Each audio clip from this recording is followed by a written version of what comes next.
welcome to the summer special of Church News. Now we've got a few changes happening this month, so listen up guys. We're not going to have any evening services throughout the month of August, but that's because we'll be starting our new schedule from September the 8th with our evening services, so none for now. However, we have planned some fun afternoon activities for everyone in our church family to enjoy. That includes picnics, walks out there, trips, and even a quiz. So have a look on our website to sign up to some of those, and we can have some fun together as a church family over the summer.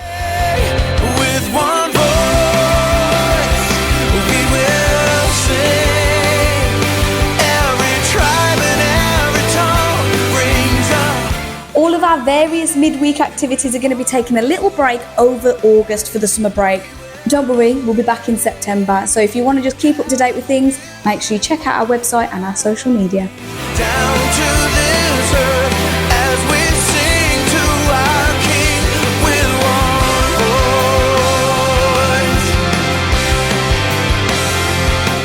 Our service times are going to be changing from September the 8th, so make a note of this, church. It's an exciting new season for us, but the morning services are going to change to be at 10:30 a.m.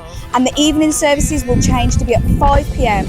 Now both services will be a repeat, they'll be exactly the same, and they'll both include a kids program and they'll both include refreshments. So make sure that you make a note of those changes and come along and join us for church in either one of those services or even both. Get ready for the new season ahead. We will sing. Every tribe and every tongue brings a harmony with one voice. So church, that's all for XL News' summer special, but we'll see you soon, so have a great week.